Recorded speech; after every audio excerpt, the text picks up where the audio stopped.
Otro ejemplo es el alcaucil, que da un rizoma corto. Nosotros podemos dividir estos rizomas cuando apenas nos da una planta, cuando apenas nos da el rizoma lo podemos separar, darle las condiciones para que dé nuevas plantas, o bien dejar el rizoma adherido a la planta madre, y cuando vemos que las plantas hijas ya están bien formadas, separarlas de la planta madre. Y estos rizomas se les denomina óvulo en el caso del alcaucil.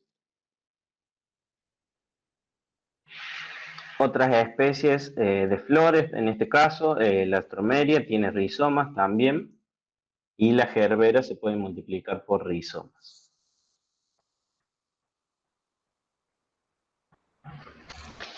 Y ahora vamos a ver bien en detalle el caso del estolón. Hay unas imágenes que les va a quedar muy claro. El estolón es un tallo aéreo, un tallo modificado, que va a ser como una guía que se le llama. Una guía puede tener este nudo o no, pero lo que va a dar origen a una nueva planta, supongamos que este estolón se está alargando. ¿Ven el mouse ahí? Sí, profe, lo vemos. Supongamos que nosotros vemos cómo se elonga el estolón. Esta yema no nos va a dar nada, y cuando la yema terminal llegue a la superficie del suelo y detecte que hay humedad, va a generar raíces. Ustedes si levantan un estolón pueden ver cómo tiene los primordios de radiculares en la base de la yema. Genera raíces y se clava, ¿sí? Y rápidamente empieza a brotar nuevamente, se elonga el tallo, se diferencian nuevas hojas, y de la axila de estas hojas va a dar un nuevo estolón, o guía, por ahí me sale decirle guía porque le dicen así.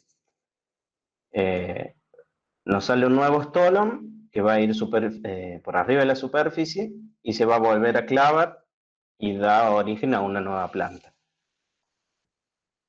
Acá podemos verlo. Este es una platabanda de frutilla, habíamos sacado esta planta. Y viene un estolón de la planta madre, y esta es la yema terminal. Acá está la planta madre, viene el estolón. Ahí no ha generado raíces, debe tener los primordios. Formó hojas y ahí liberó un nuevo estolón. ¿Sí? ¿Se entiende la diferencia con el rizoma? Si nosotros Sí, profe. tuviéramos... Sí, profe. Bien. Si nosotros tuviéramos un rizoma, acá tendríamos varios entrenudos y varios nudos, y en cada nudo, cada yema brotaría, ¿sí? Y tendríamos muchas plantas muy juntitas. En cambio, el estolón se suele alargar bastante hasta que encuentra las condiciones, da una planta, y a partir de esa planta da otro estolón. La frutilla en particular necesita 28 grados para la estolonización, y se pueden propagar, hacer plantines fácilmente. Empezamos en diciembre, enero, cuando tenemos estas condiciones. Ahí se pueden ver las plantas. Se le dejan marcos de plantación de 1 metro por 1 metro, y se van haciendo estos grupos de plantas que van haciendo estolón, planta, hasta que en marzo, abril, queda toda la superficie cubierta de plantas de frutilla. Y a medida que nos vamos alejando de la planta madre, no sé si tengo una imagen acá. A medida que nos vamos alejando de la planta madre, esos plantines van a ser de menor tamaño, por lo cual van a ser de menor calidad a la hora de plantar, ¿sí? Hay ciertos tamaños de planting que no se pueden comercializar como plantín de frutilla porque son muy chiquitos. Después tenemos raíces que, en el caso de las raíces tuberosas, acumulan reservas, y si nosotros las plantamos nos van a dar una o varias plantas. En este caso tenemos la batata, y tienen diferencias importantes con los tallos porque las raíces no tienen dormición. Entonces, nosotros cosechamos en enero.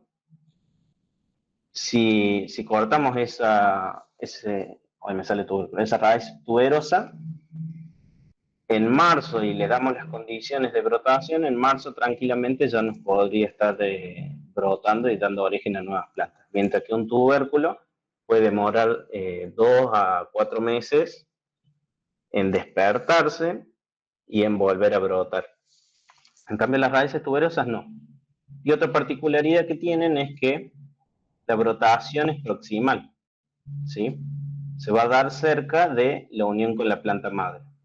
Mientras que en los tubérculos, en los tallos modificados, la brotación es en el extremo más apical, ¿sí? Esa diferencia es muy importante. Otro ejemplo de esto es la mandioca. ¿Puede repetir eso, profe? Sí.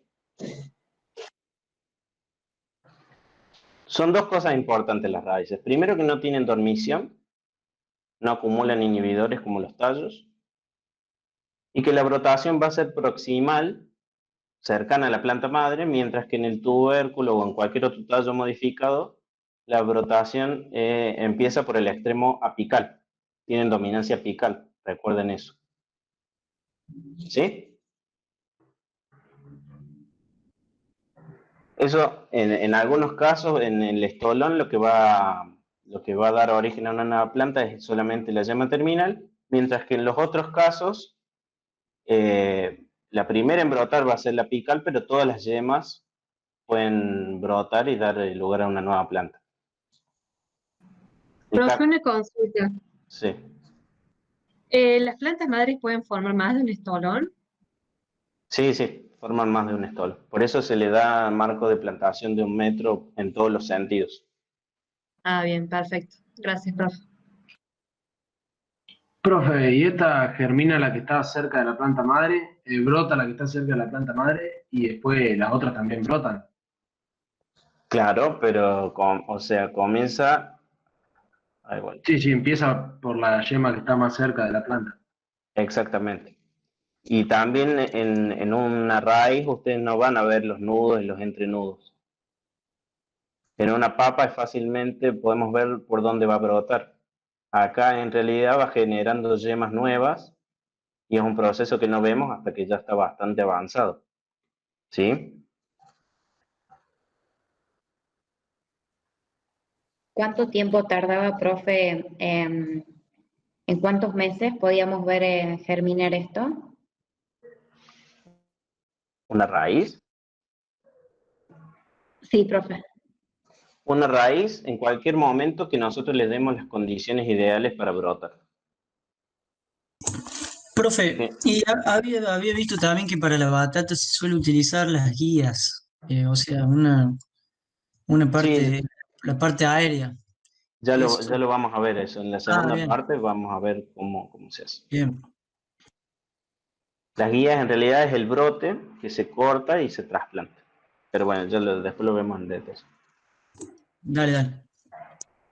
Estas raíces, como en la mandioca, por ejemplo, las podemos cortar y, bueno, también van a brotar y van a dar lugar a una planta. Después tenemos raíces gemíferas que tienen la capacidad de generar nuevas yemas, no acumulan tantas reservas como las tuberosas y las podemos dividir también muy fácilmente. Sería el caso del espárrago, que también se reproduce por semillas.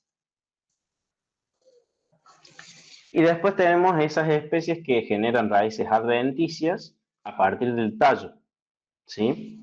Entonces nosotros podemos hacer estacas herbáceas o semileñosas de tallo, las ponemos en un sustrato con humedad y van a generar raíces, y una vez que tengan raíces van a formar una planta independiente que se clona a partir de la planta madre.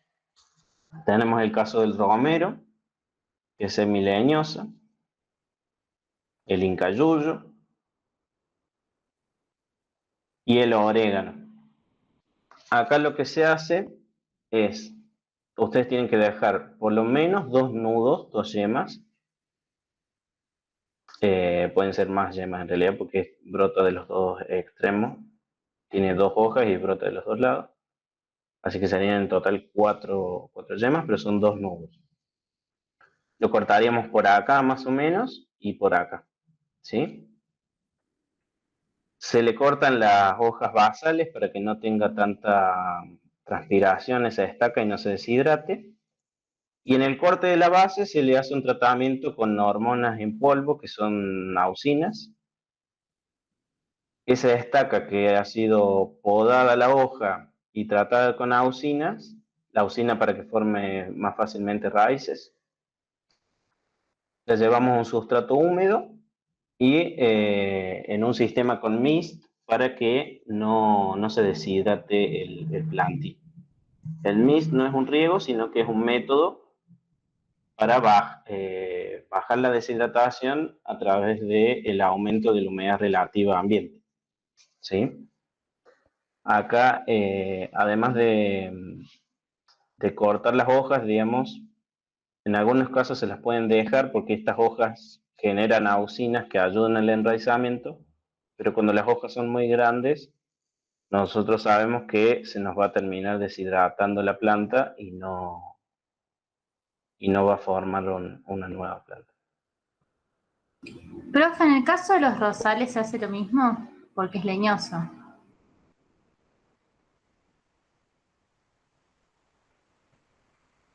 Pueden ser, ¿Cómo? en rosales sí se puede hacer de estacas. Sí, perfecto.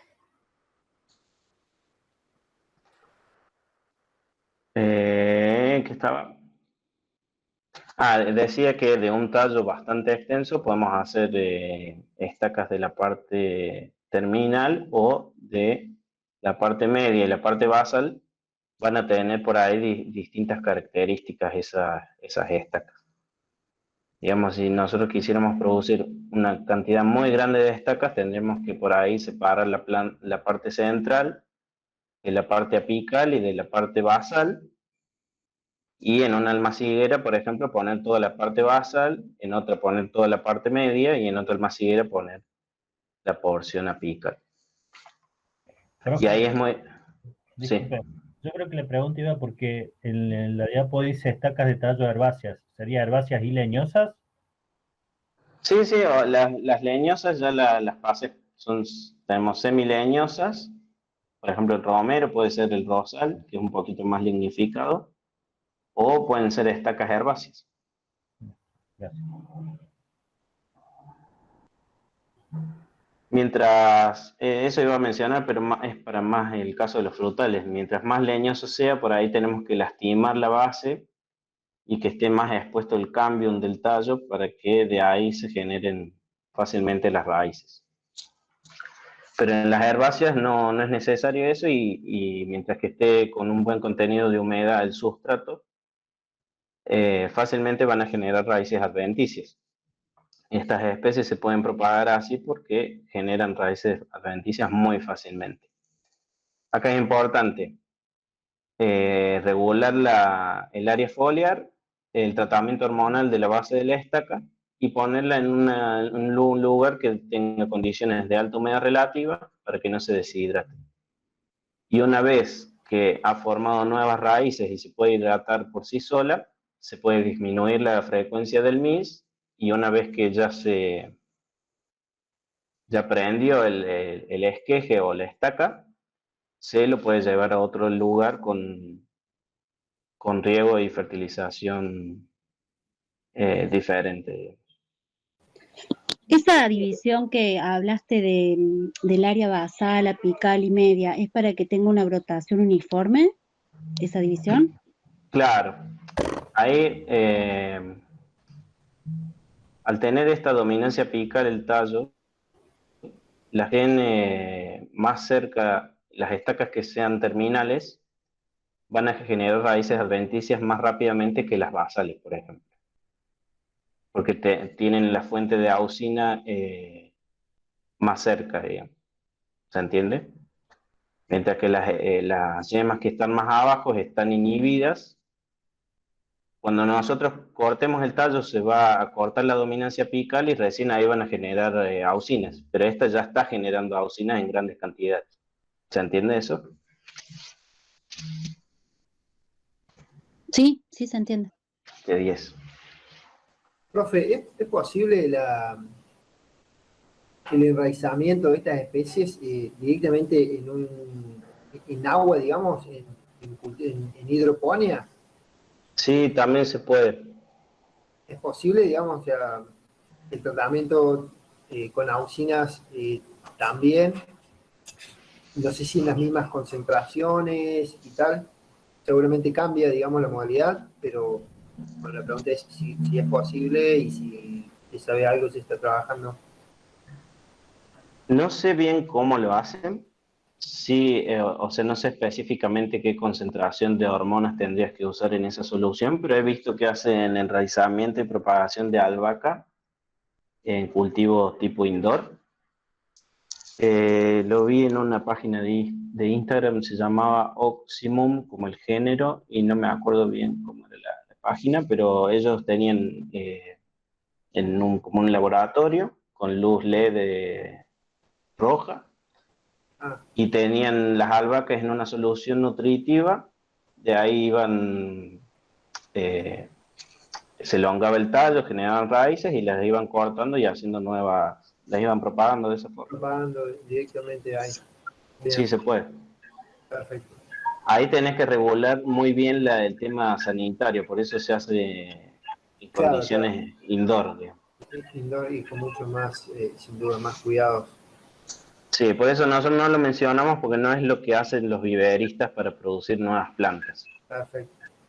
Con este método, por ejemplo, en el caso del orégano, nos podríamos salvar de la contaminación con nematodos, que van a estar normalmente en las raíces y no tanto en la porción aérea. Pero sí podríamos... Hay un micrófono activo ahí. Y claro, sería como la ventaja, digamos, que tendría esta forma de propagación, pero sería como la única. No, sí, bueno, tenés varias ventajas, que es la facilidad de hacer esto. Sí, sí. De una misma planta puedes sacar muchísimas más plantas. El tema es que tenés que tener una infraestructura de mesadas con mis, riego por aspersión, fertirriego también para hacer esto, sustrato estéril. Y les quería mencionar algo. Así como en un plantín hecho por semilla, el momento de trasplante va a ser cuando podamos levantar la planta y el pan de tierra esté sosteniendo, las raíces estén sosteniendo todo el pan de tierra. Acá va a ser lo mismo. Si nosotros hacemos unas estacas, ya prendió, pero trasplantamos cuando se desarma el pan de tierra, se nos van a romper raíces y perdemos la ventaja de hacer esto. En cambio, si las raíces llenaron bien la celda y están sosteniendo el pan, lo podemos levantar, no se van a perder ápices y lo trasplantamos en el lugar definitivo y va a marchar bien. ¿Sí? Una desventaja de esto es que podemos llevar enfermedades sistémicas, ya sea virosis o hongos sistémicos que estén en el tallo y en las hojas. Y después más adelante vamos a ver qué se puede hacer con respecto a eso. También tenemos estacas de tallo en el caso de la begonia. Acá tiene un entrenudo en la base que ha sido tapado y un nudo y un nudo con una hoja en la parte superior. La begonia también se puede propagar a través de las hojas. Se generan nuevas yemas que dan origen a una nueva planta.